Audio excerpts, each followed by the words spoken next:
நான் அடிச்சு சொல்கிறேன், இந்த விஷயத்தை நல்லா காது கொடுத்து கேட்டுக்கோங்க. இந்த வீடியோவை நீங்கள் தெரிஞ்சோ தெரியாமலையோ எப்படியோ பார்க்க வந்திருக்கலாங்க. ஆனால் உங்கள் மனசுக்குள்ளே ஏதோ ஒரு மூலையில் சின்னதாக ஒரு பயம் இருந்தால் கூட சரிங்க, சின்னதாக ஒரு பயம்.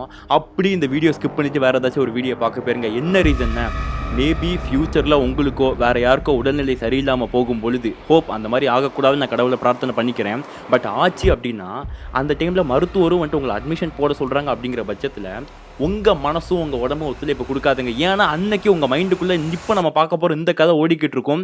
இந்த கதை சாதாரண கதை கிடையாது. அதை நல்லா புரிஞ்சுக்கோங்க. இந்த கதையுடைய ஆழம் வந்துட்டு அந்த லெவலுக்கு அடர்த்தியாக இருக்குது. இதை கேட்டதுலேருந்து எனக்கே வந்துட்டு தூக்கம் வர மாட்டேங்குது. அந்த மாதிரி பயங்கரமான ஒரு கதையாக இருக்குது.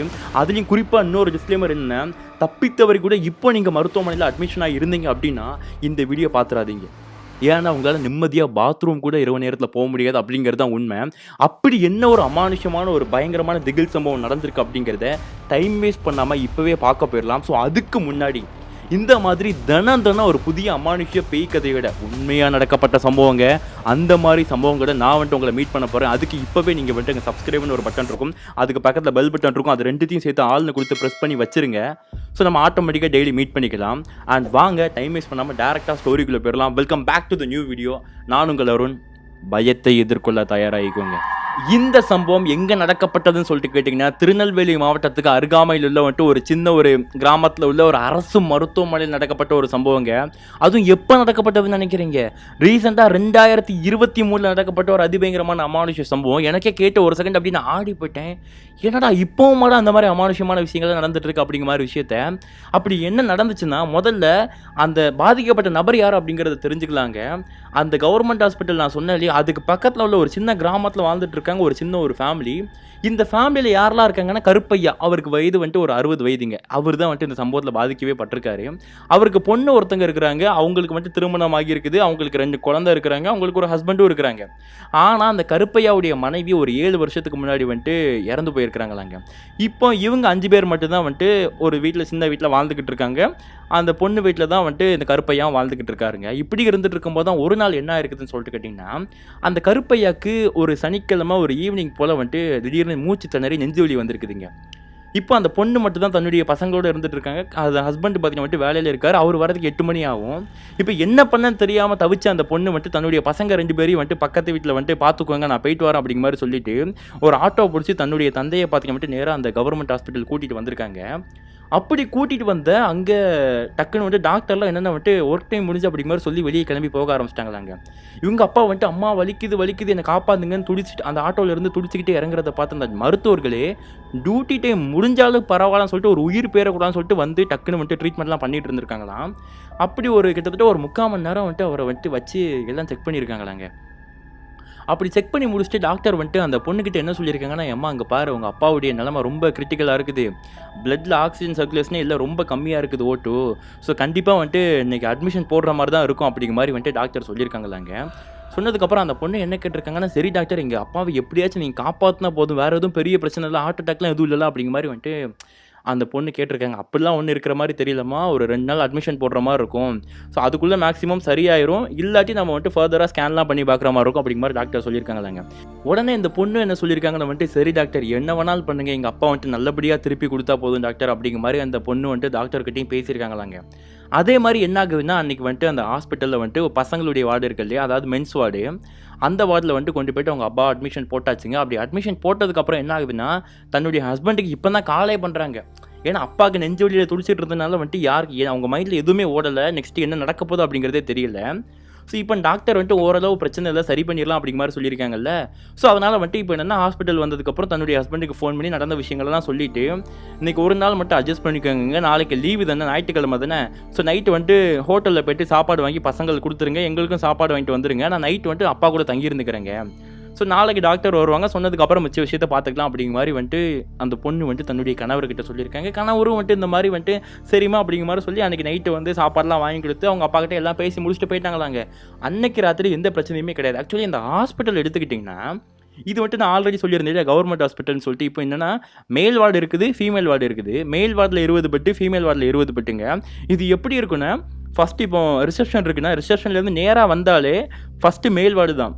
ஃபீமேல் வார்டுக்கு போனோன்னே அப்படி அங்கேருந்து அப்படியே வந்துட்டு ஒரு எல் ஷேப்பில் ஒரு டேர்னிங் திரும்பும். அப்படி அதுலேருந்து ஒரு 100 மீட்டர் அப்படியே அந்த பக்கம் நேராக நடந்து போனால் அந்த பக்கம் தான் வந்துட்டு ஃபீமேல் வார்டு இருக்குது. சென்டரில் கொஞ்சம் எம்டி கிரவுண்ட் இருக்குங்க. இந்த மாதிரி தான் வந்துட்டு ஹாஸ்பிட்டலோடைய அமைப்பு இருக்குது. சின்ன ஹாஸ்பிட்டல் தான், ஓகேங்களா. இப்படி இருந்துட்டு இருக்கும்போது அன்னைக்கு ராத்திரி, சனிக்கிழமை ராத்திரி, அந்த மென்ஸ் வார்டு, அதாவது பசங்களுடைய வார்டில் இந்த கருப்பையா அப்படிங்கிற 60 வயது மதிக்கத்தக்க நபரை தாண்டி இன்னொருத்தங்க யார் இருக்கான்னு சொல்லிட்டு கேட்டிங்கன்னா வந்துட்டு ஒரு 2 நபர் இருக்காங்க. ஒருத்தருக்கு வந்துட்டு ஏதோ ஒரு சின்ன காயத்தினால வந்து அட்மிஷன் ஆகியிருக்கிறாங்க. இன்னொருத்தங்க வந்துட்டு ஏதோ ஒரு ஃபீவர் போலங்க. ஒரு 2 பேருமே வந்துட்டு பசங்க வந்துட்டு சின்ன பசங்க தான். ஒருத்தனுக்கு வந்துட்டு ஒரு 10 வயசு இருக்கும் போல், இன்னொருத்தருக்கு வந்துட்டு ஒரு 18, 20 வயசு இருக்கும். அந்த மாதிரி தான் இருந்திருக்குதுங்க. இப்போ அன்னைக்கு ராத்திரி, சனிக்கிழமை ராத்திரி வந்துட்டு அப்படி ஸ்மூத்தாக முடிஞ்சிருச்சுங்க. இப்போ ஞாயிற்றுக்கிழமை காலையில் ஒரு 10 மணி ஆகுதுங்க. டாக்டர் வந்துட்டு இந்த மாதிரி விசிட் வந்துட்டு அவங்க வார்டில் இருக்கக்கூடிய மற்ற 2 பசங்களும் வந்துட்டு இதுக்கு முன்னாடி பழைய பேஷண்ட் இல்லையா, அவங்களுடைய ரிப்போர்ட்லாம் ஃபஸ்ட்டு செக் பண்ணிவிட்டு என்ன சொல்லியிருக்காங்கன்னு வந்துட்டு, எப்பா உங்கள் 2 பேருக்குமே ஆல்ரெடி வந்துட்டு ஆல்மோஸ்ட் சரியாயிடுச்சு, நீங்கள் வந்துட்டு கிளம்புனா வந்துட்டு இன்றைக்கி மத்தியானமே டிஸ்சார்ஜ் ஆகிட்டு கிளம்பலாம்ப்பா அப்படிங்கிற மாதிரி வந்துட்டு அவங்க சொல்லியிருக்காங்களாங்க. சொல்லிவிட்டு நேராக வந்துட்டு என்னென்னா இப்போ அந்த பெரியவர்கிட்ட வந்திருக்காங்க, கருப்பையா கிட்ட. கருப்பையா ரிப்போர்ட்ஸ், காலையில் எடுத்த பிளட் டெஸ்ட் எல்லாத்தையுமே செக் பண்ணி பார்த்துட்டு என்ன சொல்லியிருக்காங்கன்னு வந்துட்டு, பரவாயில்லையே உங்களுக்குமே நம்ம நினச்சதோட வந்துட்டு ரொம்ப ஃபாஸ்ட்டாக வந்துட்டு க்யூர் ஆகிட்டு வரீங்கயா. ஸோ எதுக்கும் வந்துட்டு இன்றைக்கி நாளைக்கு ஒரு நாள் மண்டே வந்துட்டு ஒரு ஹாஃப் டே வரைக்கும் நீங்கள் வந்துட்டு தங்கியிருந்தீங்க, இன்னும் கொஞ்சம் ட்ரிப்ஸ் போட்டுட்டு போனீங்கன்னா இன்னும் கொஞ்சம் ஸ்ட்ராங்காக ஹெல்த்தியாகிருவீங்க அப்படிங்கிற மாதிரி வந்துட்டு டாக்டர் சொல்லியிருக்காங்களாம். இப்போ இதை கேட்டதுக்கப்புறம் வந்துட்டு என்னென்னா, சரிங்கயா உங்கள் விருப்பம், நீங்கள் என்ன வேணாலும் பண்ணுங்க அப்படிங்கிற மாதிரி கருப்பையா சொல்லியிருக்காங்களாங்க. இப்போ அதே மாதிரி டாக்டர் வந்துட்டு அவங்க பொண்ணு அங்கே இருந்துட்டு இருக்காங்களே, அவங்களையும் பார்த்து ஏமா நல்லா பார்த்துக்குங்க, நல்லா சாப்பாடு கொடுங்க, இன்றைக்கி ஒரு நைட்டு மட்டும் தாம்மா, அப்படி அட்ஜஸ்ட் பண்ணிக்கோங்க, வந்துட்டு நாளைக்கு காலையில் நான் வந்துட்டு மேக்ஸிமம் டிஸ்சார்ஜ் பண்ணுற மாதிரி பார்த்துக்கலாம் அப்படிங்கிற மாதிரி டாக்டர் வந்துட்டு சொல்லிவிட்டு அவர் கிளம்பி போயிருக்காராங்க. அப்படி போனதுக்கப்புறம் என்ன ஆகுதுன்னா வந்துட்டு அன்னைக்கு பகல் ஃபுல்லாக நல்லா போயிருக்குது. அன்னைக்கு ஈவினிங் வந்துட்டு ஒரு 6:30 மணி இருக்குங்க. அந்த பொண்ணு தன்னுடைய அப்பா கிட்ட வந்துட்டு என்ன சொல்கிறாங்க வந்துட்டு, அப்பா தயக்கத்தோடு சொல்கிறாங்க, உங்கள்கிட்ட ஒரு விஷயம் சொல்கிறேன், கோச்சிக்காதீங்க. ஏன்னா நேற்று ராத்திரியே வந்துட்டு பசங்க நான் இல்லாமல் தூங்க மாட்டேன்னு அடம் பிடிச்சிருக்காங்கப்பா. நாளைக்கு காலையில் வந்துட்டு வேறு திங்கக்கிழமை அவர் வந்துட்டு காலையிலே வந்துட்டு கிளம்பி வேலைக்கு போவார், அவருக்கு சாப்பாடு செஞ்சு கொடுக்கணும், பசங்களை ஸ்கூலுக்கு அமுச்சு விடணும், அது போக வந்துட்டு இப்போ வந்துட்டு உங்களுக்கும் காலையில் ஏதாவது சாப்பாடு செஞ்சு கொடுக்கணும்ப்பா. அதனால் வந்துட்டு நான் இங்கே இருந்த வேலையே நடக்காது. நைட்டு நான் சாப்பாடு உங்களுக்கு கொடுத்துட்டு நான் வந்துட்டு ஒரு 8-9 மணிக்கு கிளம்பி போயிருந்தேன்ப்பா. நைட்டு ஒரு நைட்டு மட்டும் அட்ஜஸ்ட் பண்ணிக்கோங்க. ஸோ நான் நர்ஸ்கிட்ட சொல்லிட்டு போகிறேன், அவங்க உங்களை பார்த்துப்பாங்க. ஸோ மார்னிங் நான் வந்துட்டு சீக்கிரமாக சாப்பாடுலாம் செஞ்சு கொடுத்து முடிச்சுட்டு நான் சீக்கிரமாகவே வந்துடுதேன் அப்படிங்கிற மாதிரி அவங்க அப்பா கிட்ட சொல்லியிருக்காங்க. யோசிச்சு பாருங்க, அவர் என்ன சொல்லுவார்? 60 வயது மதிக்கத்தக்க தந்தை, இத்தனை வருஷம் ஆகிப்போச்சு, மனைவியும் இல்லை, தனியாக இருந்துட்டு இருக்காரு, அவர் தன்னுடைய பொண்ணு சந்தோஷம் தான் முக்கியம் அப்படிங்கிற மாதிரி நினைப்பாரு. ஸோ அதனால் என்ன சொல்லியிருக்காரு வந்துட்டு, சரிம்மா எல்லாம் இஷ்டம், நீ பார்த்து பண்ணிக்கமா அப்படிங்கிற மாதிரி வந்துட்டு அவர் சொல்லியிருக்காருங்க. அதே மாதிரி அன்றைக்கி அந்த பொண்ணு நைட்டு சாப்பாடு கொடுத்து முடிச்சுட்டு கிளம்பி போயிருக்காங்க. இது வரைக்கும் எல்லாம் நல்லா தான் போய்கிட்டு இருந்துச்சு. ஆனால் இதுக்கப்புறம் தான் இந்த அமானுஷ்யமான விஷயங்கள் அப்படிங்கிறத நடக்க ஆரம்பிக்குதுங்க. எப்படின்னா அன்றைக்கி நைட்டு ஒரு 9:30 மணி இருக்குங்க. அந்த டியூட்டி நர்ஸ்னு ஒருத்தங்க இருப்பாங்க இல்லையா, அவங்க வந்துட்டு இப்போ நேராக வராங்க. வந்துட்டு இந்த கருப்பையாக இருக்கார் பாருங்க, அவரை பார்த்துட்டு வந்துட்டு, ஐயா அங்கே பாருங்கள் உங்களுக்கு வந்துட்டு ட்ரிப்ஸு மருந்துலாம் முடிஞ்சு, இப்போதைக்கு அந்த டேப்லெட் கொடுத்த டேப்லெட்லாம் போட்டிங்க தானே, நல்லா சாப்பிட்டு போட்டிங்களா அப்படிங்கிற மாதிரி கேட்டுட்டு, நைட்டு இதுக்கப்புறம் உங்களுக்கு ட்ரிப்ஸ் கிடையாதுயா, மார்னிங் டாக்டர் ஏதாச்சும் சொன்னாங்க, ஏதாச்சும் போடணும்னா மட்டும் தான் போட போகிறோம் அப்படிங்கிற மாதிரி சொல்லிட்டு, ஜஸ்ட் அந்த இன்ஜெக்ஷன் தான் வந்துட்டு கையிலேருந்து உருவலைங்க, ட்ரிப்ஸை மட்டும் உருவி விட்டுட்டு நீங்கள் நல்லா ரெஸ்ட் எடுங்க அப்படிங்கிற மாதிரி சொல்லிட்டு அந்த நர்ஸு கிளம்பி போயிருக்காங்களாங்க. சும்மா போல் வந்துட்டு உங்களுக்கு ஏதாச்சும் வேணுன்னா வந்துட்டு சொல்லுங்கள், நான் வந்துட்டு அந்த ஃபீமேல் வார்டில் தான் உட்காந்துட்டு இருப்பேயா, எது வேணாலும் வந்து கேளுங்க அப்படிங்கிற மாதிரி சொல்லிவிட்டு இப்போ அந்த நர்ஸு கிளம்பி போயிருக்காங்க. இப்போ அந்த மென்ஸ் வார்டுங்க, அதாவது பசங்களுடைய வார்டு, அங்கே இந்த கருப்பையா மட்டும்தான் தனியாக இருந்துட்டு இருக்காருங்க. மொத்தம் 20 பெட்டில் 19 பெட்டு காலியாக தாங்க இருக்குது. இவர் மட்டும் தான் இருந்துட்டு இருக்காரு. ஸோ எல்லாம் நல்லா தான் போய்கிட்டு இருக்குதுங்க. இவர் நல்ல ஆழ்ந்த தூக்கத்துக்கும் போயிருக்கிறாரு. அப்படி இருந்துட்டு இருக்கும்போது தான் என்ன ஆகுதுன்னா, திடீர்னு அந்த மேலே சுற்றிட்டு இருக்கக்கூடிய ஃபேன் சத்தம் பார்த்தீங்கன்னா வந்துட்டு கறக்குன்னு ஒரு மாதிரி வந்துட்டு சத்தம் கேட்க ஆரம்பிக்குதுங்க. டக்குன்னு இவருக்கு தூக்கம் வரல, முழிப்பு வந்துருக்குது. என்னடா ஃபேன் சத்தம் கேட்குது அப்படிங்கிற மாதிரி சொல்லிட்டு ஜன்னலை ஃபுல்லாக திறந்து விட்டுட்டு இவர் என்ன பண்ணுறாருன்னு வந்துட்டு ஃபேன் சுவிட்சை ஆஃப் பண்ணியிருக்கிறாருங்க. அப்படி ஆஃப் பண்ணதுக்கப்புறம் என்ன இருக்குதுன்னா வந்துட்டு அவருக்கு வந்துட்டு இந்த யூரின் போகிற மாதிரி வந்துட்டு சிம்டம்ஸ் வந்துருக்குது. ஸோ ஓகே பாத்ரூம் போயிடலாம் அப்படிங்கிற மாதிரி சொல்லிட்டு வந்துட்டு இப்போ என்னென்னா வந்துட்டு நடந்து போகிறாருங்க. அவர் எப்படி போகிறாருன்னா, அவரால் வந்துட்டு தன்னை கொண்டே நடக்க முடியல, பாவம். அவர் வந்துட்டு எப்படி போயிருக்காரு, செவுத்தை பிடிச்சி நடந்து போயிருக்காருங்க. அந்த காலில் வந்துட்டு தன்னுடைய பொண்ணுக்கிட்ட சொல்லியிருக்கிறாரு, செவுத்தை பிடிச்சி அப்படியே பொறுமையாக நடந்து வந்துட்டு அந்த பாத்ரூம் கிட்டே போயிருக்கிறாருங்க. அப்படி போனால் என்ன இருக்குதுன்னா வந்துட்டு அந்த பாத்ரூம்க்கு உள்ளே திரும்புறதுக்கு முன்னாடி லெஃப்ட் சைடில் வந்துட்டு செவுத்தில் வந்துட்டு நேராக வெளிப்பக்கமாக வந்துட்டு ஒரு ஜன்னல் இருக்குங்க. அந்த ஜன்னலில் வந்துட்டு ஒரு மாதிரி கிராக் விழுந்து உடஞ்சிருக்குது, நடுவில் ஒரு சின்ன ஒரு ஹோல் தெரியுது. இவர் இப்போ திரும்பும் பொழுது வந்துட்டு அந்த இப்படி இப்போ இந்த பக்கமாக வந்துட்டு என்னென்னா வந்துட்டு பாத்ரூம் இருக்குதுன்னா, இவர் இப்படி போகிறாருன்னா இப்படி திரும்புவார் அந்த எஜ்ஜில் போய். அப்போ அந்த இடத்துல ஜன்னலில் வந்துட்டு ஒரு ஓட்டை இருக்குது. இப்போ இந்த மாதிரி அவர் திரும்பும் பொழுது அந்த ஜன்னல் ஓட்ட வழியாக என்ன தெரிஞ்சிருக்குதுன்னா, ஏதோ ஒரு பொண்ணு நல்ல ரெட் கலரில் ஒரு சாரியை உடுத்திக்கிட்டு அந்த நிலா வெளிச்சத்தில் பக்காவாக தெரிஞ்சிருக்குதாங்க. எதையோ பார்த்து ஒரு மாதிரி பயங்கரமாக சிரிச்சுக்கிட்டு இருந்த மாதிரி தெரிஞ்சிருக்குது.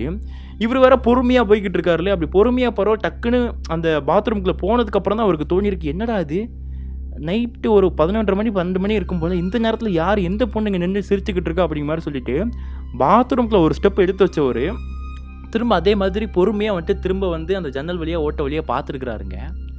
அப்படி பார்த்தா அங்கே யாரையுமே காணும். உடனே அவரே அவருக்குள்ள நினச்சிக்கிறாரு, இது வந்துட்டு நம்ம வந்துட்டு ஃபுல்லாக அந்த மெடிசனாக போட்டு ஏற்றி விட்ருக்கானுங்க போல், நமக்கு ஃபுல்லாக மனப்பிரமையாக இருந்துட்டு இருக்கு அப்படிங்கிற மாதிரி அவரே வந்துட்டு அவரை அதாவது சமாதானப்படுத்திக்கிட்டு பாத்ரூமில் போய் பாத்ரூம்லாம் போய் முடிச்சதுக்கப்புறம் திரும்ப பொறுமையாக ரிட்டன் நடந்து வராருங்க. அப்படி ரிட்டன் நடந்து வரும்போது என்ன நடந்திருக்குதுன்னா, இவரே செவுத்த பொழிச்சு நடந்து வந்துட்டு இருக்காரு. இவர் ஒவ்வொரு ஸ்டெப்பும் எடுத்து வைக்க பின்னாடியே இந்த சலங்க சத்தம் சொல்லுவாங்க பாருங்க, கொலுசு வேற சலங்க வேற, அந்த சலங்க சத்தம் வந்துட்டு ஒரு மாதிரி பொறுமையாக கேட்டிருக்குதாங்க இவர் காதுக்கு. அப்படி ஒரு மாதிரி சலக் அப்படிங்கிற மாதிரி வந்துட்டு கொஞ்சம் இவர் ஸ்டெப் எடுத்து வச்சாருன்னா அங்கே பின்னாடி வந்துட்டு அதே மாதிரி ஒரு ஸ்டெப்பு கேட்குமா. இவர் வந்துட்டு ஃபஸ்ட்டு பொறுமையாக வந்துட்டு ஒருவேளை அந்த பொண்ணு தான் எதாவது பண்ணுதா அப்படிங்கிற மாதிரி சொல்லிட்டு பொறுமையாக அப்படி திரும்பி பார்த்துருக்காரு. இங்கே யாருமே காணும். திரும்ப இவர் நடக்க ஆரம்பிச்சிருக்கிறாரு. நடந்தால் திரும்பியும் சவுண்டு கேட்குது. ஆனால் இப்போ இவருக்கு ஒரு மாதிரி லைட்டாக மனசுக்குள்ளே பயம் ஏற்பட ஆரம்பிச்சிருக்குதுங்க. ஏன்னா வந்துட்டு 60 வயசாக இருந்தாலும் யோசிச்சு பாருங்கள், அந்த இடத்துல யாருமே இல்லை, தனியாக இருந்துகிட்ருக்கோம் ஹாஸ்பிட்டலில். அதுவும் காட்டுக்குள்ளே தான் ஹாஸ்பிட்டலே இருக்குது, ஊருக்குள்ளே இல்லை, ஊரை விட்டு வெளியே இருக்குது. ஒரு பொண்ணை வேறு இந்த மாதிரி சிரிச்சுக்கிட்டு இருக்க மாதிரி பார்த்துருக்காரு. இப்போ சலங்க சவுண்டு வேறு கேட்டுட்டு இருக்குது. அந்த இடத்துல அவர் எவ்வளோ தூரம் அமானுஷமான விஷயமா வந்துட்டு ஃபீல் பண்ணியிருப்பாருன்னு யோசிச்சு பாருங்கள். திரும்ப பயத்தோட பொறுமையாக வந்து அந்த கட்டிலில் வந்துட்டு சாய முடியாமல் சாஞ்சு படுத்துருக்குறாருங்க. அப்படி இப்போ அவர் படுக்கும்பொழுது யோசிச்சு பாருங்க, இப்போ யாராச்சும் வந்துட்டு இரும்பு கட்டில் நம்ம உட்காரோன்னா அந்த இரும்பு கட்டில் வந்துட்டு ஒரு மாதிரி சவுண்டு போடும், கேட்டிருக்கீங்களா? அதே மாதிரி தான் இப்போ இவரு அந்த கட்டில், அவருடைய கட்டில் உட்கார்ந்த மறுநொடி என்ன இருக்குதுன்னா, இவருக்கு இடது பக்கம் உள்ள கட்டில் என்ன இருக்குதுன்னா வந்துட்டு ஒரு மாதிரி பொறுமையாக வந்துட்டு யாரோ இன்னொருத்தங்க அந்த கட்டில் உட்கார மாதிரி ஒரு சத்தம் வந்துருக்குதுங்க. அந்த இரும்பு வளைஞ்சு கொடுக்குற மாதிரியான ஒரு தகர சத்தம் கேட்டது மட்டும் இல்லாமல் என்ன இருக்குது, அந்த வெளிச்சத்தில் க்ளீனாகவே தெரிஞ்சிருக்குது. பெட்டு வந்துட்டு ஃப்ளாட்டாக இருக்கும் இல்லையா, அந்த ஹாஸ்பிட்டல் பெட்லாம் ப்ளூ கலர் பச்சை கலர் அந்த மாதிரி இருந்துட்டு இருக்கும் இல்லையா, அங்கே வந்துட்டு பச்சை கலர் பெட்டு தான் போட்டிருக்காங்க.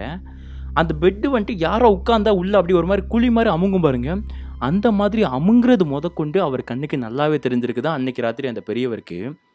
இதை பார்த்ததுக்கப்புறம் இன்னுமே அவருக்கு பயம் வந்துட்டு கிரியேட் ஆக ஆரம்பிக்குதுங்க. ஸோ என்ன பண்ணுறாரு, ஏன்னா அவரால் வந்துட்டு எந்திரிச்சு அவ்வளோ தூரம் திரும்ப அந்த நர்ஸ் இருக்கிற இடம் வரைக்கும் நடந்தும் போக முடியாது. இப்போ அந்த 1 பாத்ரூம் போயிட்டு வரதுக்குள்ளே அவருக்கு வந்துட்டு போதும் ஆகி போச்சு இல்லையா. ஸோ அதனால் வந்துட்டு அவர் எதுவும் பண்ண முடியாதுன்னு சொல்லிட்டு போர்வையை இழுத்து மூடிட்டு தாங்க வந்துட்டு தூங்கிட்டு இருந்திருக்காராம். அப்படி இருந்துட்டு இருக்கும்போது தான் அடுத்து என்ன நடக்குதுன்னு சொல்லிட்டு கேட்டிங்கன்னா, அவர் தூங்க விடாமல் தூக்கத்தை கலைக்கிற மாதிரி இப்போ நமக்கு வந்துட்டு இந்த தகரத்தெல்லாம் போட்டு அதை இழுத்தோம்னா ஒரு மாதிரி சவுண்டு கேட்கும் பாருங்க, பல்லுலாம் பயங்கரமாக கூசும் இல்லையா, அந்த மாதிரி சத்தம் பயங்கரமாக கேட்டுட்டு இருக்குது. ஏதோ இரும்பை பிடிச்சி இழுக்கிற மாதிரிங்க. இவர் வந்துட்டு டென்ஷன் ஆகி என்ன பண்ணுறாரு, டக்குன்னு வந்துட்டு இவர் ஆல்ரெடி ஹார்ட் பேஷண்ட் வேறு, என்ன தாண்டா சவுண்டு கேட்குதுன்னு எஞ்சி அதாவது வந்துட்டு அப்படி போர்வையை விளக்கிட்டு பார்த்துருக்காருங்க. அந்த அந்த வார்டு இருக்குது பாருங்கள், வார்டுக்கு வெளியே போகிறதுல கேட் இருக்கும், அந்த அதாவது மரக்கதவு, அந்த மரக்கதவுக்கு பக்கத்தில் வந்துட்டு ஒரு பழைய இரும்பு சேருங்க. அந்த சேர் வந்துட்டு யாரோ கரன்னு பிடிச்சி இழுக்கிற மாதிரி சவுண்டு கேட்டிருக்குது. ஈவன் தான் அந்த சேர் நகர்ற சவுண்ட், அதாவது கொஞ்சம் பொறுமையாக நகருது. ஆனால் அந்த சேரில் வந்துட்டு பக்கத்தில் யாருமே இல்லை, ஏதோ தானாக வந்துட்டு அந்த சேர் அப்படியே நகர்ந்து வருதுங்க. ஸோ இன்னுமே இந்த நபருக்கு வந்துட்டு பயம் அதிகமாகிட்டே இருந்திருக்குதுங்க. அப்படியே பயத்தில் உறைஞ்சி போக ஆரம்பிக்கிறாருங்க. ஏன்னா அவங்க ஜன்னலை ஃபுல்லாக திறந்து போட்டிருக்காரா, அந்த இன்னும் வெளியே இருந்து காற்று பயங்கரமாக அடிச்சிட்டு இருக்குது, குளிர்ந்த காற்று வேறு அடிச்சிட்டு இருக்குது. ரொம்ப ஒரு மாதிரி நடுங்கி போயிட்டாருங்க. அப்படி நடுங்கிட்டு இருக்கும்போது தான் என்ன ஆகுதுன்னா, இப்போ அவர் பக்கத்தில் ஒரு சத்தம். இப்போ அவர் பெட்டில் வந்துட்டு இந்த மாதிரி இந்த பொசிஷனில் அப்படி வந்துட்டு அந்த பின்னாடி இருக்க தலைவாணியில் வந்துட்டு சாஞ்சு உட்காந்துட்டு இருக்காரு. உட்காந்துட்டு இருக்கும்போது என்ன ஆகுதுன்னா வந்துட்டு அவர் காது கிட்ட வந்துட்டு ஒரு சத்தம், அதாவது ஹஸ்கி வாய்ஸ்லங்க, எதுக்கு பயப்படுற, அதை எப்படி சொல்கிறது, என்னால் அது சொல்லக்கூட தெரில, எதுக்கு பயப்படுற அப்படின்னு நினைக்கிறேன். அந்த மாதிரி ஏதோ ஒரு ஹஸ்கி வாய்ஸில் வந்துட்டு ஒரு பயங்கரமான ஒரு பொண்ணுடைய சத்தம் கேட்டிருக்கு. அடுத்த நிமிஷமே இந்த பெரியவர் என்ன பண்ணியிருக்காருன்னா வந்துட்டு கையை வச்சு தள்ளி விட்டுட்டு, யார் நீங்கள் தூரப்பா அப்படிங்கிற மாதிரி வந்துட்டு ஒரு மாதிரி அலறி கத்திருக்கிறாருங்க. ஆனால் அவர் என்னதான் கத்துனாலும் அவர் வாய்ஸை ஒரு வாயை விட்டு வெளியே வரலையா. இப்போ திரும்பவும் அந்த பொண்ணுடைய வாய்ஸ் கேட்குது. அது எங்கேருந்து கேட்குதுன்னா நிமிஷத்துக்கு நிமிஷம் மாறுதாங்க. இப்போ அதாவது அந்த வார்ட்லேயே வந்துட்டு இன்னொரு கார்னர் முக்கில் இருந்து கேட்குதாங்க, ஒரு மாதிரி எக்கோட கேட்குதான். நான் தான் பயப்படாதான் சொல்கிறேன்ல, எதுக்கு பயப்படுற, உன்னை நான் என்ன பண்ணிட்டேன்னு இப்படி பயந்துட்டு இருக்கா அப்படிங்கிற மாதிரி வந்துட்டு ஒரு மாதிரி சவுண்டு கேட்டுருக்குதாங்க. அப்படி கேட்டதுக்கப்புறம் இவர் திரும்பியும் கத்த ட்ரை பண்ணியிருக்காராம். அப்படி ட்ரை பண்ணும்போது ஒரு வார்த்தை வரல இல்லையா. இப்போ திரும்ப இன்னொரு பக்கத்தில் இருந்து அந்த வாய்ஸ் வந்திருக்குதான், ஏய் நீ எவ்வளோ நினச்சாலும் உன்னால் கத்த முடியாது, இங்கே பாரு எனக்கு ஒரு சின்ன வேலை இருக்குது, நான் பாட்டு முடிச்சுட்டு கிளம்பி போய்கிட்டே இருப்பேன், நீ வந்துட்டு எதுக்கு இந்த மாதிரி தேவையில்லாமல் கத்த ட்ரை பண்ணிட்டு இருக்கா அப்படிங்கிற மாதிரி அந்த ஒரு பொண்ணுடைய வாய்ஸ் கேட்டுருக்குதாங்க. யோசிச்சு பாருங்க, இந்த இடத்துல அந்த பெரியவர் எந்த லெவலுக்கு வந்துட்டு ஒரு பயங்கரத்தை வந்துட்டு அனுபவிச்சிருப்பார் அப்படிங்கிறத. ஸோ அவர் திரும்பியும் வந்துட்டு அவர் மனசுக்குள்ளே பேசுகிறாருங்க, என்னை விட்டுரு, நான் என்ன பண்ணேன் உனக்கு, நீ யாருன்னே தெரில அப்படிங்கிற மாதிரி வந்துட்டு அவர் பாட்டு புலம்பிக்கிட்டு இருந்திருக்காரு. அப்புறம் தான் கொஞ்ச நேரம் கழிச்சு வந்துட்டு அப்படி எல்லாமே அமைதியாக இருக்குதுங்க. அப்படி அமைதியானதுக்கப்புறம் என்ன பண்ணுறாரு, சரி நம்ம இங்கே இருக்க வேண்டாம், பொறுமையாக இறங்கி கிளம்பி போயிடலாம் அப்படிங்கிற மாதிரி சொல்லி முடிவு பண்ண அந்த நபர் உடனே அப்படியே வந்துட்டு என்னென்னா வந்துட்டு அந்த பெட்டை விட்டு பொறுமையாக இறங்குறாருங்க. இறங்கி அந்த ஒவ்வொரு பெட்டு கம்பியாக வந்துட்டு பிடிச்சி போய்கிட்டு இருக்காரு. இப்போ அந்த அவர் நின்றுட்டு இருக்க அந்த பெட்டுக்கும் அதுக்கு அடுத்த பெட்டுக்கும் இன்னும் கொஞ்சம் டிஸ்டன்ஸ் அதிகமாக இருக்குதுங்க. இவர் கையை விட்டாருன்னா விழுந்துருவார் போல், அந்த மாதிரி வீக்காக இருந்துட்டு இருக்காரு. அப்போ என்ன ஆகுதுன்னு சொல்லிட்டு கேட்டிங்கன்னா வந்துட்டு இவர் நம்ம எப்படியாச்சும் வெளியே போயிருந்தா அப்படிங்கிற மாதிரி முடிவு பண்ணி இவர் அந்த பெட்ல இருந்து கையை எடுக்கிறாருங்க. விழவும் போயிட்டாரு. அப்படி விழ போனவரை யாரோ பிடிச்சிருக்கிறாங்க. பிடிச்சி டக்குன்னு அந்த கட்டில்கிட்ட பிடிச்சி தள்ளி இருக்கிறாங்க போலங்க. அது நல்லா அவருக்கு ஃபீல் பண்ணியிருக்கிறாரு. டக்குன்னு திரும்பி பார்த்தா யாரையுமே காணுங்க. ஆனால் அந்த கையை பிடிச்சாங்கன்னு சொன்னது இல்லையா, உடனே இவர் கையை பார்த்துருக்கிறாருங்க. அந்த இடம் அவர் கையை வந்துட்டு ஒரு மாதிரி செவந்து போய் இருந்திருக்குது. யாராச்சும் இந்த தீக்காயம் பட்டுனா அந்த இடம் வந்துட்டு ஒரு மாதிரி சோப்பாக இருக்கும் பாருங்க, அந்த மாதிரி கை செவந்து போய் இருக்கான். உடனே காந்த ஆரம்பிச்சிருச்சாங்க அவருக்கு. என்ன பண்ண தெரியாமல் வந்துட்டு கையை நல்லா ஃபுல்லாக ஊதிக்கிட்டே இருந்திருக்கிறாரு. அப்படியே அலறி இருக்கிறாருங்க. என்ன அலறினாலும் வாயிலிருந்து சவுண்டு வரலைங்க. எதுக்கு என்ன இப்படி போட்டு தொந்தரவு பண்ணுற, எதுக்கு என்ன டார்ச்சர் பண்ணுற அப்படிங்கிற மாதிரி மனசுக்குள்ளே கத்திக்கிட்டு இருந்திருக்கும் போது தான் வந்துட்டு கதவு கிட்ட வந்துட்டாருங்க. எப்படியாச்சும் வெளியே போயிடலாம் அப்படிங்கிற மாதிரி சொல்லிட்டு தான் அந்த கதவு கிட்ட போகும்போது அடுத்த நொடி என்ன இருக்குதுன்னா, அந்த நான் ஆல்ரெடி சொன்னேன் இல்லையா, கதவுக்கு நேராக வராண்டா ஃபுல்லாக எம்டியாக இருக்கும். அதுக்கு நேராக போனோம்னு வந்துட்டு அந்த ஃபீமேல் வார்டு இருக்குது.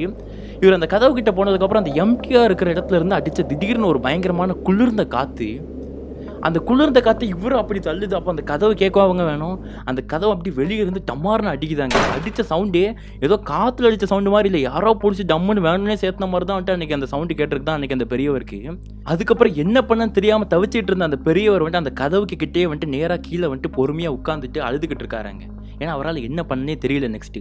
இப்போ நான் ஆல்ரெடி சொன்னேன் இல்லையா, அந்த சேர் வந்துட்டு அப்படியே இழுக்கிற சவுண்டு கேட்டுன்னு சொல்லிட்டு, இப்போ அதே மாதிரி திரும்ப அந்த சேர் வந்துட்டு இழுக்கிற சவுண்டு கேட்குதுங்க. அந்த சேர் எங்கே வருதுன்னா, நேராக இப்போ அந்த கதவு கிட்ட அந்த பெரியவர் உட்காந்துட்டு இருக்காரு பாருங்க, அவரை நோக்கி அந்த சேர் வந்துட்டு யாரோ இழுத்துக்கிட்டு வராங்க. சேர் வர சவுண்டும் கேட்குது, அந்த சேங்க சவுண்டும் கேட்குதுங்க. இப்போ இவருக்கு நல்லா புரியுது, அந்த ஒரு பெண்ணுடைய ஏதோ ஒரு ஆத்மா அந்த ரூமுக்குள்ளே இருக்குது. அந்த ஆத்மா தான் இப்போ வந்துட்டு இந்த சேரையும் பிடிச்சி கரகரன்னு இழுத்துட்டு வருது அப்படிங்கிறது நல்லா தெரியுது. அவர் உட்காந்துட்டு இருக்காருன்னா அவருக்கு முன்னாடி வந்துட்டு அந்த சேர் நிற்கிதாங்க. அப்படி நின்னதுக்கப்புறம் என்ன சலங்க சவுண்டு ஒரு செகண்ட் அமைதியாக இருக்குது. அப்போ என்ன ஆகுதுன்னா, அவருக்கு வந்துட்டு இந்த உடம்பெல்லாம் புல்லரிக்க ஆரம்பிச்சிருக்குதாங்க. அவரால் வந்துட்டு யாரோ தன்னுடைய பக்கத்தில் இருக்கிறாங்க அப்படிங்கிறத ஃபீல் பண்ண முடிஞ்சிருக்குது. ஏன்னா நம்ம இந்த பழைய காலத்து டிவி பார்த்துருக்கீங்களா, அந்த பிளாக் அண்ட் ஒயிட் டிவிலலாம் நம்ம வந்துட்டு டிவி ஆஃப் பண்ணதுக்கப்புறம் கையை கிட்ட கொண்டு போனோம்னா முடியெல்லாம் ஒரு மாதிரி தூக்கிட்டு இருக்குங்க. ஸோ அந்த மாதிரி வந்துட்டு அவருக்கு அன்றைக்கி உணர்ச்சி இருந்து தான். ஸோ வந்துட்டு பயங்கரமாக வந்துட்டு முடியெல்லாம் வந்துட்டு தூக்கிட்டு ஒரு மாதிரி புல் அரிச்சிட்டு ஒரு மாதிரி விரைச்சிட்டு அந்த லெவலுக்கு குளிர்தான் இருந்துச்சாங்க. அவர் யாரோ ஒருத்தங்க வந்துட்டு கிட்ட இருக்கிறது நல்லாவே ஃபீல் பண்ண முடிஞ்சிருக்குது. அப்புறம் தான் அவர் வந்துட்டு என்னன்னா வந்துட்டு அப்படியே அமைதியாக பொறுமையாக இருந்துட்டு இருக்காரு, அழுதுகிட்டே இருக்காரு. 60 வயது மதிக்கத்தக்க நபர் அந்த வார்டில் அந்த கதவுல கீழே உட்காந்துட்டு அழுதாருன்னு சொல்கிறதுலாம் வந்துட்டு என்னங்க எவ்வளோ ஒரு கொடுமையான விஷயம். அப்படியே அழுதுட்டு இருக்கும்போது தான் இப்போ அந்த பெண் ஆப்போசிட்டில் இருக்கக்கூடிய அந்த பெண்ணு வந்துட்டு அழுதாங்களாங்க. அந்த பெண்ணுடைய ஆத்மா வந்துட்டு ஏங்க அழுத மாதிரி சத்தம் கேட்டுருக்குதான். இப்போ இவர் என்ன பண்ணுறாருன்னா, சரி நம்ம வந்துட்டு இதுக்கப்புறம் நம்ம இருந்து என்ன பண்ண போகிறோம், வயசு ஆகிப்போச்சு, அதுக்கிட்டே பேசிடலாம் அப்படிங்கிற மாதிரி முடிவு பண்ணி, ஏம்மா நீ யாரும்மா, உனக்கு என்னாச்சுமா, ஏமா அழுதுகிட்டு என்னையும் போட்டு அளவு வச்சுக்கிட்டு இந்த மாதிரி பண்ணிக்கிட்டு இருக்கா அப்படிங்கிற மாதிரி அவர் கேட்டிருக்காருங்க. அதுக்கு அந்த ஆத்மா சொன்ன ஒரே ஒரு வார்த்தை, இல்லை எனக்கு இது தேவையானது ஒன்று உங்ககிட்ட இருக்குது, நீங்களாக கொடுத்துக்கிட்டீங்கன்னா நான் வந்துட்டு எடுத்துக்கிட்டு போயிடுவேன். ஆனால் என்னென்னா இப்போ உங்கள்கிட்ட இருந்து நான் கஷ்டப்பட்டு பிடுங்கிறது வந்துட்டு எனக்கு வந்துட்டு ரொம்ப சங்கடமாக இருக்குது, இது அப்படியே வந்துட்டு சொன்னாங்களாங்க. அந்த ஆத்மா சொல்லிச்சான்.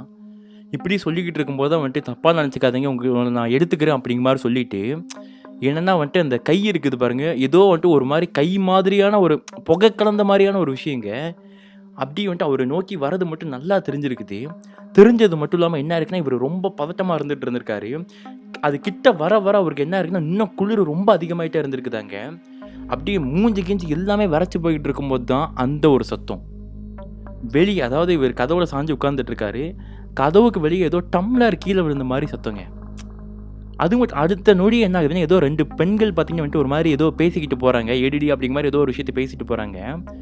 அப்போவே இவருக்கு என்ன புரிஞ்சிருக்குன்னு சொல்லிட்டு கேட்டிங்கன்னா, ஓகே வெளியே யாரோ வந்துட்டு நடமாடிட்டு இருக்காங்க, ஹெல்ப் கேட்கலாம் அப்படிங்கிற மாதிரி முடிவு பண்ணிட்டு என்ன பண்ணியிருக்காரு வந்துட்டு, அந்த கதவுல சாஞ்சிருக்காரு பாருங்க, கதவை பிடிச்சி அடிக்கலாம் இல்லை வந்துட்டு கத்தலாம்னு நினச்சா அவரால் வாய்ஸ் வரமாட்டேங்குது. அவருடைய வார்த்தைகளை வந்துட்டு வெளியே விடாமல் அந்த ஆத்மா தடுத்து வச்சிருக்குது. அதே மாதிரி இப்போ அந்த கதவை இடிக்கலன்னு நினைக்கும் போது என்ன இருக்குன்னா, இவர் வந்துட்டு கதவை இடிக்கணும்னா முன்னாடி போயிட்டு பின்னாடி வரணும் இல்லையா? அப்படி முன்னாடி போனவர் முன்னாடியே தான் இருந்திருக்காரு. அதுக்கப்புறம் அவரால் பின்னாடி போக முடியலையா. இப்படி இருந்தவரால் வந்துட்டு பின்னாடியே போக முடியல. அந்த மாதிரி இருந்துட்டு இருக்குது. இப்போ அந்த வெளியே கேட்டுட்டு இருந்த அந்த பெண்களுடைய சத்தமும் பார்த்தீங்கன்னா வந்துட்டு கம்மியாக இருக்குது. அதே நேரத்தில் இங்கே உள்ளுக்குள்ளே அடிச்சிட்டு இருந்த அந்த குளிர், அப்புறம் பார்த்தீங்கன்னா வந்துட்டு அந்த ஆத்மா இருந்த மாதிரியான ஒரு சில விஷயங்கள், அந்த ஜன்னலுக்கு வெளியே அடித்த காற்று எல்லாமே கொஞ்ச நேரம் அமைதியாக இருக்குதுங்க. அப்படி அமைதியான மறுநொடியே வந்துட்டு ஒருவேளை அந்த ஆத்மா போயிடுச்சு போல அப்படிங்கிற மாதிரி முடிவு பண்ணி என்ன பண்ணியிருக்கிறாரு, இப்போ அவரால் இப்போ எந்திரிச்சு அங்கேயும் போக முடியாதுங்க. அந்த கதவையும் திறக்க முடியல. கதவுலேயே வந்துட்டு கீழே வந்துட்டு அப்படி வந்துட்டு உட்கார முடியல ரொம்ப நேரம். அப்படியே அதிலே படுத்துருக்கிறாருங்க. அப்படி அவர் கொஞ்சம் ஒரு 5 நிமிஷம் 10 நிமிஷம் தான் படுத்திருப்பாராம். அடுத்த ஒரு சில வினாடிகளில் திரும்ப அதே மாதிரி அந்த காற்று சவுண்டு அடிக்க ஆரம்பிச்சிருக்குது. அடித்தது மட்டும் இல்லாமல் அந்த காற்றுல ஜன்னல்லாம் வந்துட்டு ஒரு பயங்கரமாக அடிக்க அது ஃபுல்லாக கண்ணாடி ஜன்னல் எல்லாமே டம்மு டம்முன்னு அடிச்சிருக்குது. எதுவுமே உடையல, ஆனால் பயங்கரமாக அடிச்சிருக்குதானா. அப்படி அடித்த மறுநொடி என்ன இருக்குதுன்னா, இவர் வந்துட்டு அந்த தரையில் படுத்துட்டு இருக்காருங்க. இவர் இப்படி நம்ம படுத்துட்டு இருக்கோம் அப்படின்னு வைங்களேன், இப்படி தான் படுத்துட்டு இருப்போம். அவருக்கு நேராக மேலே வந்துட்டு ஏதோ ஒரு முடி மட்டும் ஒரு பெண்ணுடைய முடி வந்துட்டு அப்படி விழுற மாதிரி தெரிஞ்சிருக்குதுங்க. அவர் மூஞ்சி ஃபுல்லாக முடி விழுந்திருக்குது. விழுந்தது மட்டும் இல்லாமல் என்ன இருக்குதுன்னா வந்துட்டு ஒரு கை ஆல்ரெடி ஒரு கை வந்துச்சுன்னு சொன்ன பாருங்க. அந்த கைக்கு க்ளீன் அந்த முடிக்குள்ளே இருந்து நேராக ஒரு கை வந்தது மட்டும் இல்லாமல் இவர் கழுத்தை பிடிச்சிருக்குதாங்க. பிடிச்சி இவர் வந்துட்டு என்ன பண்ணன்னு தெரியாமல் அப்படி ரொம்ப நெருக்க ஆரம்பிச்சிருச்சான். அப்படி இப்போ இந்த பெரியவர் வந்துட்டு அந்த உயிருக்கு போராடிட்டு இருக்கும்போது தான் இன்னொரு சத்தங்க. இந்த சத்தம் என்னன்னா, அன்னைக்கு அடிச்ச இந்த சத்தம் பார்த்தீங்கன்னா, இந்த பெரியவருக்கு அந்த நேரத்தில் வந்துட்டு ஒரு கடவுளுடைய சத்தமாக தான் அவருக்கு தெரிஞ்சிருக்குது. என்ன ரீசன்னா, ஒரு ஆம்புலன்ஸ் சத்தம் அந்த ஹாஸ்பிட்டலுக்கு வெளியே கேட்டிருக்குதுங்க. ஸோ இப்போ தான் வந்துட்டு என்னென்னா, அந்த சத்தம் கேட்ட மறுநொடியே எப்படி வந்துட்டு அந்த வெளியே அந்த அந்த பெண்கள் சத்தம் கேட்டப்போவும், அந்த டம்ளார் விழுந்த சத்தம் கேட்டப்போவும் இந்த ஆத்மாலாம் கொஞ்ச நேரம் அமைதியாக இருந்துச்சோ, அதே மாதிரி இப்போ அந்த ஆம்புலன்ஸ் சத்தம் கேட்டதுக்கப்புறமும் இந்த ஆத்மா வந்துட்டு அமைதியாக இருக்குதுங்க. ஆத்மா மட்டும் இல்லை, இடமே அப்படியே வந்துட்டு அமைதியாக இருக்குது. இந்த பெரியவர் வந்துட்டு கீழே தான் இருந்துட்டு இருக்காரு. அப்படி இருந்துட்டு இருக்கும்போது ஆம்புலன்ஸ் சவுண்டு கேட்டது மட்டும் இல்லாமல் இப்போ இவர் அந்த கதவு பக்கமாக படுத்துட்டு இருக்காரு. வெளியே இருந்து வந்துட்டு யாரோ ஒருத்தங்க கதவை பிடிச்சி தள்ளுறாங்களாங்க. அப்படி ஃபஸ்ட்டு தள்ளினதுக்கப்புறம் இவர் கீழே படுத்துட்டு இருக்காரு. யார் தள்ளியிருக்கான்னு பார்த்தா நர்ஸு தான் தள்ளியிருக்காங்க. என்னையா உங்களுக்கு பிரச்சனை, இந்த மாதிரி வந்துட்டு வெளியே வாசலில் படுத்துட்டு இருக்கீங்க, பெட் இருக்குல்ல அங்கே போய் படுக்க வேண்டியதானே அப்படிங்கிற மாதிரி நர்ஸு பயங்கரமாக திட்டியிருக்காங்களாங்க. ஆனால் இவர் ஒரு வார்த்தை அவன் நர்ஸ் கிட்ட பேசலையா. தள்ளி போங்க, சீக்கிரம் எந்திரிச்சு போங்க வந்துட்டு என்னன்னா அங்கே பேஷண்ட் வந்துட்டு இருக்காங்க, எமர்ஜென்சி அப்படிங்கிற மாதிரி வந்துட்டு நர்ஸு அரச சொல்லிட்டு இருக்காங்களாங்க. இவரும் வந்துட்டு எந்திரிக்க முடியல. அப்புறம் அங்கே இருந்த நர்ஸே பார்த்தீங்கன்னா வந்துட்டு பொறுமையாக இவரை பிடிச்சி நேராக ஒரு கட்டில் உட்கார வச்சதுக்கப்புறம் அங்கே ஒரு பையன் அங்கே பேஷண்ட் வரான். அவன் ஒரு வாலிப பையன் போல், ஒரு 20-22 வயசு இருக்கும் போலங்க. ஆக்சிடென்ட், பயங்கரமான ஆக்சிடென்ட், கால் இந்த கரை ஃபுல்லாக தேஞ்சு போயிருக்குதுங்க. அப்படி வந்துட்டு அவனை அந்த அவன் அவசரமாக கூட்டிகிட்டு வந்திருக்காங்க. நைட்டு தான். ஸோ கூட்டிகிட்டு வந்து அந்த அவர் பெட் இருக்குன்னா அதுக்கு நேராக ஆப்போசிட்டில் ஒரு பெட்டில் வந்துட்டு உட்கார வைக்கிறாங்களாங்க. இப்போ அந்த பையன் கூட பார்த்தீங்கன்னா வந்துட்டு அவங்களுடைய ஃப்ரெண்ட்ஸ் 2 பசங்க, அது போக வந்துட்டு அந்த பையனுடைய தம்பி, அம்மா எல்லாருமே வந்துட்டு வந்திருக்காங்களாங்க. இப்போ கூட்டமாக இருந்து அந்த பையனை வந்துட்டு ஃபுல்லாக கேர் பண்ணி பார்த்துக்கிட்டு இருந்திருக்காங்க. ஆக்சிடென்ட் ஆச்சுன்னா எப்படி கேர் பண்ணுவாங்க, அந்த மாதிரி கேர் பண்ணி ஃபுல்லாக பார்த்துக்கிட்டு இருந்திருக்காங்களாங்க. இப்போ தான் இந்த பெரியவருக்கு வந்துட்டு ஒரு பெருமூச்சு விட்டு இதுக்கப்புறம் எதுவும் பிரச்சனை வராது, நம்ம நிம்மதியாக இருக்கலாம் அப்படிங்கிற மாதிரி நினச்சிக்கிட்டே இருந்திருக்காரு. ஆனால் அவரால் அன்றைக்கி வந்துட்டு நிம்மதியாக தூங்கவே முடியலையாம்.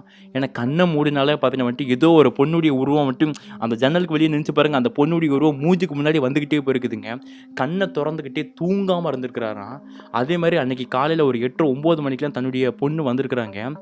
வந்த உடனே அந்த பொண்ணுக்கிட்ட என்ன பண்ணியிருக்காங்க, நாங்கள் பாருமா ஃபஸ்ட்டு எனக்கு ஒரு சத்தியம் பண்ணு அப்படிங்கிற மாதிரி வந்துட்டு அந்த அப்பா வந்துட்டு அந்த அந்த முதியவர் வந்துட்டு கேட்டிருக்காரு. எதுக்குப்பா, என்னப்பா சத்தியம்னு சொல்லுமா, நீ சத்தியம் பண்ணுமா, இதுக்கப்புறம் இந்த ஹாஸ்பிட்டல் பக்கம் எக்காரணம் கொண்டு வரமாட்டேன்னு சத்தியம் பண்ணுமா அப்படிங்கிற மாதிரி சொல்லி அந்த பொண்ணுக்கிட்ட அந்த முதியவர் சத்தியம் வாங்கியிருக்கிறாருங்க. அப்படி தன்னுடைய பொண்ணு சத்தியம் பண்ணதுக்கு அப்புறமே என்ன இருக்குன்னா, உடனே அவர் அந்த ஏதோ ஒரு சில விஷயங்களை சொல்கிறதுக்கு முன்னாடியே டாக்டர் காலையிலே ரவுண்ட்ஸ் வந்துட்டாங்களாங்க. ரவுண்ட்ஸ் வந்தவங்க உடனே இந்த ஐயாவுடைய ரிப்போர்ட்டை பார்த்து பயங்கரமாக ஷாக் ஆனது மட்டும் இல்லாமல் நர்ஸை பிடிச்சி பயங்கரமாக திட்டிகிட்டு இருக்காங்க. இவரை ஒழுங்காக கவனிச்சிங்களா கவனிக்கலையா, டேப்லெட்ஸ் கரெக்டாக கொடுத்தீங்களா, இன்ஜெக்ஷன் போட்டிங்களா அப்படிங்கிற மாதிரி பயங்கரமாக நர்ஸை டியூட்டி நர்ஸை வந்துட்டு திட்டிகிட்டு இருந்திருக்காங்களாங்க. ஏன்னா வந்துட்டு என்னாச்சு அப்படிங்கிற மாதிரி வந்துட்டு அந்த பொண்ணு வந்துட்டு அந்த டாக்டர்கிட்ட கேட்கும் பொழுது, ராத்திரி இவங்க கூட இருந்தீங்களா இல்லையாமா அப்படிங்கிற மாதிரி டாக்டர் வந்துட்டு தன்னுடைய அந்த பொண்ணையும் வந்துட்டு பிடிச்சி திட்ட ஆரம்பிச்சிருக்காங்களாம். ஏன்னா நேற்று தானே அவங்கள்ட்ட சொல்லிட்டு போனேன், நாளைக்கு ஐயாவுக்கு வந்துட்டு டிஸ்சார்ஜ் பண்ணிடலாம், உடனே சரியாயிட்டு வருது அப்படிங்கிற மாதிரி சொல்லிட்டு போனேன். இப்போ இருக்கிற சிச்சுவேஷனை பார்த்தா வந்துட்டு ரொம்ப மோசமாக இருக்குது அப்படிங்கிற மாதிரி சொல்லிவிட்டு உடனே வந்துட்டு என்னென்னா அந்த பொண்ணை மட்டும் தனியாக கூப்பிட்டு போய், எம்மா நான் வந்துட்டு எப்படி சொல்கிறதுன்னு உனக்கு தெரியலை, டாக்டர் சொல்கிறாங்க, உங்கள் அப்பா வந்துட்டு இன்றைக்கி பகல் தாண்டதே கஷ்டமா அப்படிங்கிற மாதிரி வந்துட்டு ஒரு உருக்கமான வார்த்தைகளை சொன்னதுக்கப்புறம் அந்த பொண்ணு அங்கேருந்து ஏங்கி அழுதுட்டு இருக்காங்களாம். இதை வந்துட்டு அங்கேருந்து தூரத்துலேருந்து அவங்க அப்பா வந்துட்டு நல்லா பார்த்துக்கிட்டு இருக்காருங்க. இப்போ வந்துட்டு நீங்கள் எதுவும் உங்கள் அப்பா கிட்ட சொல்லாதீங்கம்மா, அழாதீங்க ஃபஸ்ட்டு, உங்கள் அப்பா வந்துட்டு உயிர் போகிறது அவருக்கே தெரியாமல் போகிறதுக்கு வாய்ப்பு இருக்குது, அவரை எப்படியாச்சும் தூங்க வைங்க, தூக்கத்தில் உயிர் போகிறதுக்கு வாய்ப்பு இருக்குதுமா, வலி இல்லாமல் உயிர் போயிடும் அப்படிங்கிற மாதிரி அவர் அந்த டாக்டரால் என்ன சொல்ல முடியுமோ கடைசி சுச்சுவேஷனில் அந்த மாதிரி வார்த்தைகளை சொல்லியிருக்கிறாங்களாங்க. இப்போ இதை எப்படி அப்பா கிட்ட சொல்ல போகிறோம் அப்படிங்கிற மாதிரி தெரியாமல் இருந்துட்டு இருக்கும்போதே இந்த பொண்ணுக்கு ஒரு சில டவுட்ஸ் வருதுங்க. எதுக்கு அப்பா இப்போ சத்தியம் கேட்டாங்க? ராத்திரி ஏதோ ஒரு விஷயம் இப்போ நடந்திருக்குது, நம்மக்கிட்ட அப்பா மறைக்கிறாங்க அப்படிங்கிறத முடிவு பண்ணி இந்த பொண்ணு அழுதுகிட்டே தான் அப்பா கிட்ட வந்திருக்காங்க. உடனே அவங்க அப்பாவே என்ன சொல்லியிருக்கிறாருன்னா, ஏம்மா அழுற? என்ன டாக்டர் நான் செத்து போயிடுவேன்னு சொல்லிட்டாராம்மா? எனக்கு தெரியும், நீ கவலைப்படாதம்மா, அழாதம்மா, நீ சந்தோஷமா இருமா அப்படிங்கிற மாதிரி அவங்க அப்பா சொல்லியிருக்காராம். இந்த பொண்ணுக்கு ஒன்றும் ஓடலை. அழுதுகிட்டே என்னப்பா சொல்கிறீங்க நீங்கள்? நைட்டு என்னதான்ப்பா நடந்துச்சு? எப்படிப்பா டாக்டர் சொல்கிறது உங்களுக்கு தெரியுங்கிறீங்க, சாக போகிறேன்னு தெரியுங்கிறீங்கன்னு சொல்லும் பொழுது அப்போ தான் வந்துட்டு இவங்க அப்பா வந்துட்டு அந்த நைட்டு நடந்த எல்லா விஷயங்களையும் ஒன்று விடாமல் அந்த பொண்ணுக்கிட்ட சொல்லியிருக்காங்களாங்க. இதெல்லாம் அந்த பொண்ணால் நம்பவே முடியலையா. ஸோ அது மட்டும் இல்லாமல் நேற்று நடந்த அந்த விஷயத்துலேயே அந்த ஆத்மாவே என்னுடைய பாதி உயிரை எனக்கு குடிச்சிருச்சு. அந்த ஆத்மாவே என் உடம்புல ரத்தம் ஓடுதா, என் ரத்தத்தை கூட அந்த ஆத்மா உறிஞ்சிருச்சா அப்படிங்கிறது எனக்கு தெரியலம்மா. நேற்று வந்துட்டு ஒரு அட்டம்ப்ட்டு வந்துட்டு அந்த 2-3 பெண்கள் மூலியமாக வந்துட்டு உயிர் பிழைக்கிறதுக்கு சான்ஸ் இருந்துச்சு. ஸோ அதுக்கப்புறம் இந்த ஆம்புலன்ஸ் இந்த ஆப்போசிட்டில் இருக்கான் பாருங்கம்மா அந்த தம்பி மட்டும் வரலன்னா நேற்று ராத்திரி நான் செத்து போயிருப்பேன். உங்கள்கிட்ட இந்த மாதிரி நான் உட்காந்து பேசிகிட்டு இருக்க கூட மாட்டேன் அப்படிங்கிற மாதிரி அவங்க அப்பா சொல்லிக்கிட்டு இருந்திருக்காங்களாம். அப்பா உங்களுக்கு எதுவும் ஆகாதுப்பா, நான் வந்துட்டு பெரிய சாமியாரெலாம் நான் கூட்டிகிட்டு வரேன்ப்பா, உங்களை காப்பாற்றிடலாம் அப்படிங்கிற மாதிரி வந்துட்டு இந்த பொண்ணு புலம்பிக்கிட்டு இருக்கும்போதே என்ன இருக்குதுன்னா, இந்த பொண்ணு கண்ணு முன்னாடியே அந்த நிமிஷமே அவங்க அப்பாவுடைய உயிர் பிரிஞ்சு போயிருக்குதாங்க. இப்போ அன்னைக்கு மட்டும் அந்த அப்பா அவங்க பார்த்தீங்கன்னா பெரியவர் வந்துட்டு இந்த பொண்ணுக்கிட்ட நடந்த விஷயங்களை சொல்லலைன்னா, அந்த ஹாஸ்பிட்டலில் இந்த மாதிரி ஒரு விஷயம் நடந்திருக்கிறதே அந்த பொண்ணுக்கும் அன்னைக்கு தெரிஞ்சிருக்காது. இப்போ அந்த பொண்ணு சொல்லாட்டி எனக்கும் தெரிஞ்சிருக்காது. இப்போ நான் சொல்லலைன்னா உங்கள் யாருக்குமே தெரிஞ்சிருக்காதுங்க. ஸோ அந்த இடத்துல அந்த பொண்ணு எவ்வளோ ஃபீல் பண்ணியிருப்பாங்க? என்ன ஃபீல் பண்ணி என்னங்க பிரயோஜனம்? 60 வயசு அப்பா வந்துட்டு நைட்டு உடல்நிலை சரியில்லாமல் இருக்கும்போது வந்துட்டு கூட இருந்து யாருமே வந்துட்டு கூட இருந்து பார்க்கக்கூட முடியலைன்னா அது என்ன பொண்ணு? அப்புறம் அதாங்க இருக்கும்போது பார்க்காம செத்ததுக்கப்புறம் வந்துட்டு உட்காந்து அவங்களுக்கு பிடிச்சதெல்லாம் படையல் போட்டு வாங்கி வைப்பாங்களாம். அந்த கதையாக தான் இருந்துகிட்ருக்கு. தயவு செய்து சொல்கிறேன். ஸோ இந்த ஸ்டோரி கண்டிப்பாக அந்த பொண்ணு பார்ப்பாங்க. நான் தப்பாக சொல்கிறேன்னு சொல்லிட்டு நீங்கள் நினச்சிக்காதீங்கக்கா. சீரியஸாக வந்துட்டு எனக்கு பட்டதை தான் நான் சொல்கிறது கரெக்டாக இல்லையா அப்படிங்கிறது இப்போ நான் சொன்னால் மட்டும் கரெக்டாக படாது. வீடியோ பார்த்துட்டு இருக்க நீங்கள் கமெண்ட் பண்ணுங்கள். இப்போ நான் சொன்னது கரெக்டு தானே. அன்றைக்கி ராத்திரி வந்துட்டு மேபி அந்த பொண்ணு கூட வந்துட்டு அவங்க அப்பா கூட உட்காந்துருந்தாங்கன்னா கூட வந்துட்டு அவங்க அப்பா நேரத்துக்கு உயிரோடு இருந்திருக்க வாய்ப்பு இருக்கா இல்லையாங்க? சொல்லுங்க. அதானங்க. ஏன்னா தனியாக ஏன்னா இன்னொரு பேஷண்ட் வந்ததுக்கப்புறம் அந்த ஆத்மா பிரச்சனை பண்ணல. யாரோ ஒருத்தங்க நடந்து போனபோது அந்த ஆத்மா பிரச்சனை பண்ணல. இவங்க தனியாக இருக்கும்போது தானே அந்த ஆத்மா. எனக்கு தெரிஞ்சதில் என்ன தோணுதுன்னா, அந்த ஹாஸ்பிட்டலில் என்ன பேச்சு போயிட்டு இருந்திருக்கு அப்படிங்கிற மாதிரி இந்த அக்கா சொல்லியிருந்தாங்கன்னா, அந்த ஹாஸ்பிட்டலில் உயிருக்கு போராடிட்டு யாராச்சும் ஒருத்தங்க தனியாக மாட்டினாங்கன்னா அவங்க உயிரை வந்துட்டு எடுக்காமல் அந்த ஆத்மா விடாதாங்க. இது அந்த ஹாஸ்பிட்டல்லே வந்துட்டு இந்த பிரசவம் பார்க்கும்போது இறந்து போன ஒரு கர்ப்பிணி ஆத்மா தான் அப்படிங்கிற மாதிரி அந்த ஹாஸ்பிட்டலை சுற்றி இருக்க ஊர் மக்கள்லாம் பேசிக்கிட்டு இருக்கிறதா பார்த்தீங்கன்னா வந்துட்டு இந்த பொண்ணு சொல்லியிருக்கிறாங்க.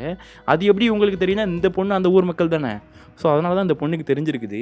ஆனால் இதெல்லாம் எப்போ தெரிஞ்சிருக்குதுன்னா, இந்த தன்னுடைய அப்பா இந்த மாதிரி இறந்த விஷயத்த தெரிஞ்சவங்க ஒரு சில பேர்கிட்ட தன்னுடைய நண்பர்கள்ட்டெல்லாம் அந்த பொண்ணு பேச்சு வாக்கில் பேசும்பொழுது தான் அவங்க சொல்லி தான் இந்த பொண்ணுக்கு அதுக்கப்புறம் இந்த மாதிரி விஷயமே தெரிஞ்சுதாங்க.